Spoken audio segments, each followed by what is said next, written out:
Assalamualaikum, nama saya Aiman. Okey, kali ini kita nak mereview manga One Piece chapter 1058. Setelah beberapa chapter kita tunggu, akhirnya pada chapter kali ini kita akan tahu jugalah berkenaan tentang keseluruhan bounty dari Mugiwara Pirates. Tapi bukan setakat itu sahaja, kita juga akan tahu bounty dari Mihawk, Crocodile dan Lord Buggy. Jadi saya pun tak sabarlah nak menceritakan dengan lebih mendalam apakah isi kandungan pada chapter kali ini. Jadi jom teruskan dengan manga One Piece chapter 1058. Judul untuk chapter kali ini telah diberi judul New Emperor, yang bermaksud keempat-empat orang Yonko itulah, bagi Shanks, Blackbeard dan Luffy. Cover page untuk chapter kali ini telah menunjukkan Caesar bersama Germa yang lain telah melarikan diri dari Over dan Katakuri. Tirai pada chapter kali ini kita dapat lihatlah yang mana Luffy ni dia dikurung dalam sangkar dan muka dia bengkak-bengkak macam itulah. Luffy dikurung disebabkan Nami sangat marah akan Luffy. Keadaan itu terjadi kerana Luffy telah melakukan sesuatulah yang membuatkan Nami ni marah sehingga ke Luffy dikurung dan dipukul macam biasalah. Jadi disebabkan keadaan seperti itu, Jinbei dia suruhlah Nami ni untuk berhenti. Tapi Nami ni dia pun marah baliklah kepada Jinbei. Dan pada masa yang sama Chopper pun katalah, Jinbei, kau janganlah kacau Nami. Kerana apabila Nami dia dalam keadaan yang marah, dia mampu mengeluarkan sesuatu haki yang luar biasa. Tapi bukan haki pun, itu cuma gambaran ataupun jokes dari Chopper je lah. Lalu kita dapat lihatlah keseluruhan bounty dari setiap orang. Bounty yang pertama telah ditunjukkan adalah bounty dari Chopper. Chopper telah digelar sebagai Cotton Candy Lover ataupun pencinta gula-gula, dan nampaknya dia masih dianggap pet ataupun haiwan peliharaan lah oleh Marine.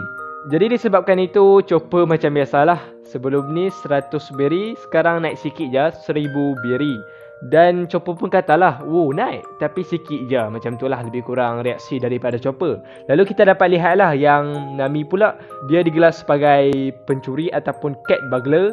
Dan bounty yang diberikan kepada Nami adalah 366 juta berry. Lalu bounty yang seterusnya ditunjukkan bounty dari Brook dengan 383 juta berry, dan Brook pun ketawa, yo ho ho ho, yeah. Dan bounty seterusnya adalah bounty Frankie, 394 juta berry. Tapi dekat Frankie ni dia agak lawak lah, sebab gambar poster yang ditunjukkan Frankie gambar Thousand Sunny. Jadi dekat situ Frankie dia frust sikit lah dengan apa yang telah ditunjukkan kepada posternya. Lalu dekat poster Usopp pula kita dapat lihat bounty yang telah diberikan 500 juta berry.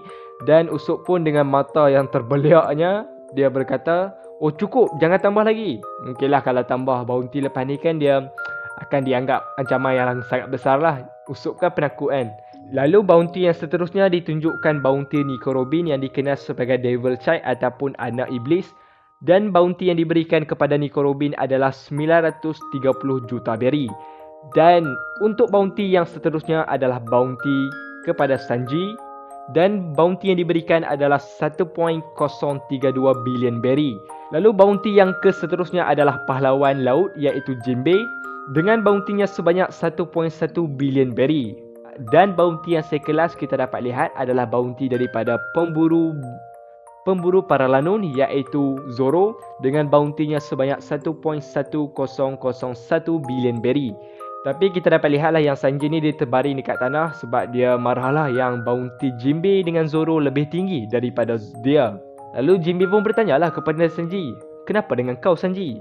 Dan Zoro pun berkatalah dekat Jinbei, lupakan je Sanji tu, jangan buang waktu dengan nombor 4 ni. Kita dapat lihatlah Zoro happy dekat sini kan dengan bounty-nya yang lebih tinggi daripada Sanji. Sebab sebelum ni pun Sanji dengan bounty dia kan beza lebih sikit je daripada Zoro sebelum ni. Lepas tu Sanji pun belagak sikit dengan Zoro. Tapi kali ni Zoro dia kembang balik dengan Sanji.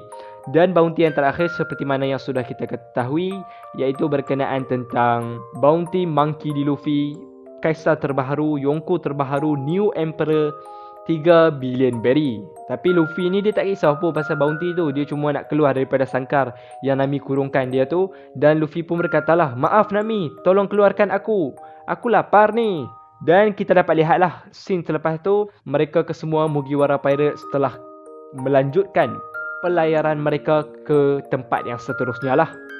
Kemudian kita telah mengetahui yang akhirnya Buggy, yes, memangnya telah menjadi Yonko baru, tapi sebenarnya dia bukanlah pemimpin dari Cross Group kerana pemimpin yang sebenar bagi organisasi ini adalah Crocodile. Jadi adalah cerita flashback yang ditunjukkan pada chapter kali ini, di mana kita dapat lihatlah yang Crocodile sebenarnya sebelum ni masa Mihawk dikepung oleh pihak Marine tu, Crocodile dia adalah memanggil Mihawk oleh Den Mushi. Dan dekat situ Crocodile ada katalah yang mereka berdua perlu bekerjasama kerana sekarang anggota suci bukan kan dah tak ada. Jadi dengan kerjasama dari Crocodile dan Mihawk akan membuatkan mereka kukuh untuk melawan pihak Marine. Dan kita juga dapat satu info yang baru dekat sini, di mana Mihawk pernah dipanggil sebagai pemburu Marine pada suatu ketika dahulu.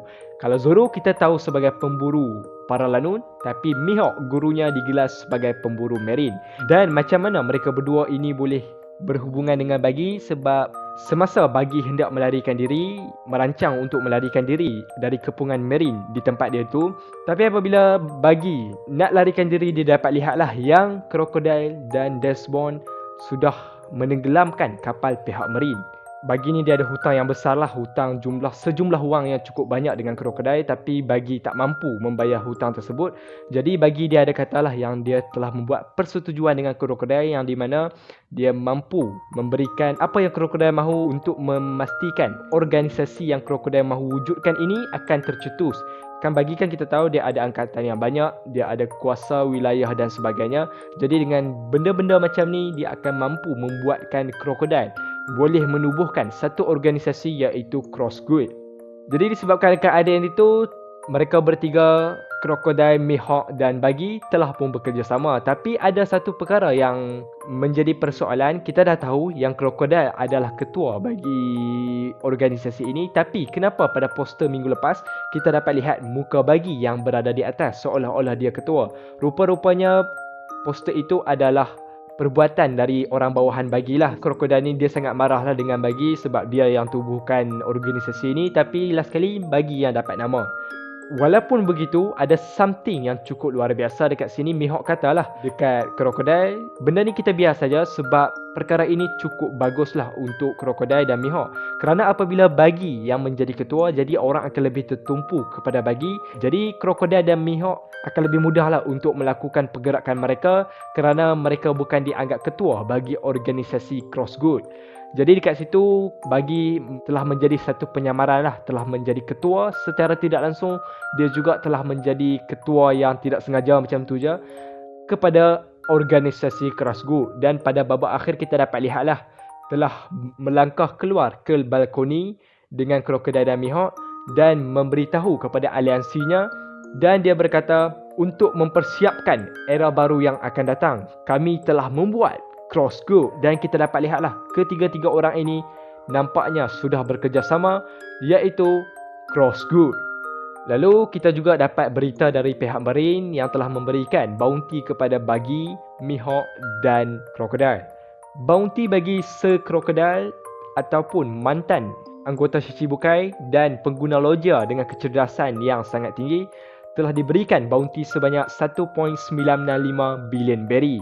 Lalu bounty untuk Eagle Eye Mihawk, juga mantan kepada anggota Shichibukai dan juga digelar sebagai pendekar pedang yang terkuat di dunia One Piece dan saingannya kepada Akagami no Shanks, dia telah diberi bounty sebanyak 3.59 bilion berry. Dan bounty yang terakhir adalah bounty Buggy sebanyak 3.189 bilion berry, dan Buggy telah diakui sebagai Kaisar Baharu, Yonko Baharu, Emperor Baharu bersama Monkey D. Luffy. Jadi dekat sini kita dapat lihatlah yang bounty yang telah diberikan kepada Mihawk, Crocodile dan Buggy ni cukup besarlah untuk dipertunjukkan pada chapter kali ini. Kerana kita tahu Crocodile dulu bounty dia tak silap saya 80 juta je, dan sekarang naik dengan begitu mendadak. Sama juga macam Buggy, dulu tak banyak pun tapi sekarang naik dengan begitu banyak. Sama juga macam Mihawk yang dulu tak didedahkan pun bounty dia, tapi sekarang nah muncul. Ketiga-tiga ini mempunyai bounty antara yang terbesar di dunia One Piece untuk sekarang ini. Dan pada akhir chapter kita dapat mengetahui yang akhirnya anggota Revolutionary Army semuanya dah balik ke markas mereka kecuali Sabo. Dan pada akhir chapter Sabo telah menelefon pihak Revolutionary Army dan Kuala dia angkatlah telefon dan Sabo berkata, "Ini aku, Sabo." Dan tamat untuk alur cerita manga One Piece chapter 1058.